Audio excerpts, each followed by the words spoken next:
PWD के junior इंजीनियरों और ठेकेदारों के बीच इन दिनों महाभारत ठनी हुई है। जी हां, खबर बलिया से है, जहां पीडब्ल्यूडी के जूनियर इंजीनियरों और ठेकेदारों के बीच महाभारत चल रहा है। अभियंताओं और ठेकेदारों के बीच छिड़ी इस जंग में हर रोज नए नए दांव पेच खेले जा रहे हैं। ताजा मामला बलिया के लोक निर्माण विभाग का है, जहां इस विभाग में तैनात जेई विजय प्रताप ने 17 अक्टूबर को कुछ दबंग ठेकेदारों पर दुर्व्यवहार और मारपीट का आरोप लगाया था। जेई ने इस मामले की लिखित शिकायत पुलिस से और विभाग के आला अफसरों से भी की थी। पहले तो पुलिस कई दिन मामले को लेकर हाथ पर हाथ धरे बैठी रही।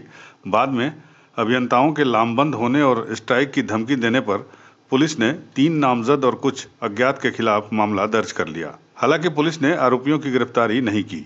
इस मामले में आरोपियों के खिलाफ कोई कार्रवाई नहीं होने से अभियंता संघ के बैनर तले विभाग के इंजीनियर धरने पर बैठ गए, जबकि दूसरी ओर शिकायतकर्ता जेई विजय प्रताप और अभियंता संघ बलिया के जिला अध्यक्ष राहुल सिंह के खिलाफ बलिया के ही सुखपुरा इलाके की रहने वाली एक महिला ने दुष्कर्म करने का आरोप लगाते हुए पुलिस को तहरीर दी है।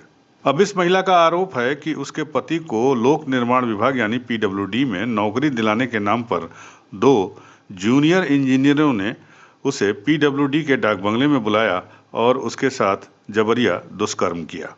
अब पुलिस इस दूसरे मामले में भी फिलहाल खामोशी बरकरार रखे हुए है और दूसरी ओर विभाग के इंजीनियर जेई के साथ मारपीट करने वालों की गिरफ्तारी के मांग के साथ धरने पर बैठे भी हुए हैं और अपने अधीक्षण अभियंता और अधिशासी अभियंता की कार्रवाई की मांग पर भी अड़े हुए हैं। जी, मेरा नाम राहुल कुमार सिंह है और मैं जूनियर इंजीनियर हूं, निर्माण खंड बलिया में कार्यरत हूं और वर्तमान में मैं जनपद अध्यक्ष लोक निर्माण विभाग। क्या मामला है, किस मांग को लेकर आप लोग अभी? मामला ये है कि हमारे बगल में ये विजय जी बैठे हुए जो हमारे भाई हैं, इनके साथ दिनांक 17 तारीख को लगभग शाम 4 बजे इसी कार्यालय में पीछे कंप्यूटर कक्ष में कुछ 3-4 लोग जो जिनका नाम है रविंदर सिंह परिखरा, सुधा और एक और क्या नाम था, धनजी यादव, 3 लोगों ने इनके साथ मारपीट की है, गाली गलौज दिया है। इनका चूँकि ये शेड्यूल कास्ट के हैं तो इनको जाति सूचक शब्दों से इनका अपमान भी किया गया है और इनसे सरकारी कागज जो वगैरह भी थे वहाँ पे मतलब फाड़ फूड़ करके सब फेंक दिए। इस संबंध में इनके द्वारा कोतवाली में हम लोगों के साथ जाकर इसमें तहरीर भी दी गई है। 2-3 दिन तक तहरीर पे मुकदमा नहीं लिखा गया तो हमारे चीफ साहब आए, वो एससी साहब को साथ में लेकर के डीएम साहब के यहाँ, एसपी साहब के यहाँ और सीओसीटी से मुलाकात किए। इसका परिणाम ये रहा कि एफआईआर तो दर्ज कर ली गई है, लेकिन जैसा कि ऐसा संज्ञान में आ रहा है कि अभी तक किसी भी तरह की कोई गिरफ्तारी उनकी नहीं हुई है। पुलिस का ऐसा कहना है कि ऐसी कोई सुसंगत धारा नहीं लगाई गई है जिससे कि इनकी एफआईआर मतलब जो जिन अराजक तत्व थे उनकी गिरफ्तारी हो। तो हमें भी ये नहीं समझ में आ रहा कि आखिर क्या सरकारी कर्मचारी को कार्यालय में घुस करके मारा जाए, गाली दिया जाए, सरकारी कागज फाड़ दिया जाए, तो क्या ऐसी कोई धारा नहीं बनती है इस सरकार में या नियम कानून में नहीं है कि उनकी गिरफ्तारी हो सके? तो क्या इसको लेकर आपने किसी अधिकारी या और लोगों से बात? हाँ, इस संबंध में तो हम लोग वही तो आपको जैसा अभी मैंने पूर्व में बताया कि चीफ साहब आए थे, वार्ता हुई होगी तभी तो चीफ साहब आए हैं।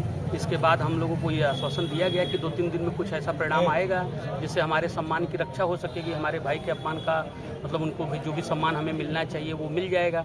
बट ऐसा हो नहीं पाया, इसलिए आखिर किस बात कभी है ये या नहीं डली है इसका तो मुझे नहीं संज्ञान में है। बट मीडिया या लोगों के द्वारा इधर उधर की बहुत सारी सूचनाएं मिल रही हैं कि आपके खिलाफ ये डाला गया, तो ये तो हमें भी समझ में आता है। ये सामंजस्य सी बात है कि भाई इनके साथ विजय जी के साथ घटना हुई है और मैं जनपद का अध्यक्ष हूँ और इसको लीड कर रहा हूँ, फ्रंट में हूँ मैं, तो निश्चित रूप से हमको और इनको टारगेट किया जाएगा संघ को। बट ये तो एक सामान्य सी प्रक्रिया है, मैं इसे नहीं जरा सा भी हतोत्साहित नहीं होता, बल्कि मुझे और बल ही मिल रहा है। इससे कम से कम शासन प्रशासन ऊपर तक, लखनऊ तक सरकार के पास ये मैसेज तो जाएगा ना कि आखिर बलिया के पीडब्ल्यूडी के जो इंजीनियर्स हैं वो किस परिस्थिति में यहाँ पर कैसे सरकार का काम कर रहे हैं। उनकी जो भी योजनाएं इसमें बहुत ही गड्ढा मुक्ति या ये चल रही है, उसमें हम लोग दिन भर दौड़ते रहते हैं, अकेले रहते हैं, डर का माहौल है भाई। तो अब इस समय में हमारी रक्षा कौन करेगा? तो हम इसी तरह से बैठ सकते हैं एकजुट होकर। इन सब आपाधापी के बीच 3 नवंबर को मुख्यमंत्री योगी आदित्यनाथ का बलिया दौरा भी प्रस्तावित है। यूपी न्यूज़ 9 के लिए बलिया से अमित कुमार की रिपोर्ट।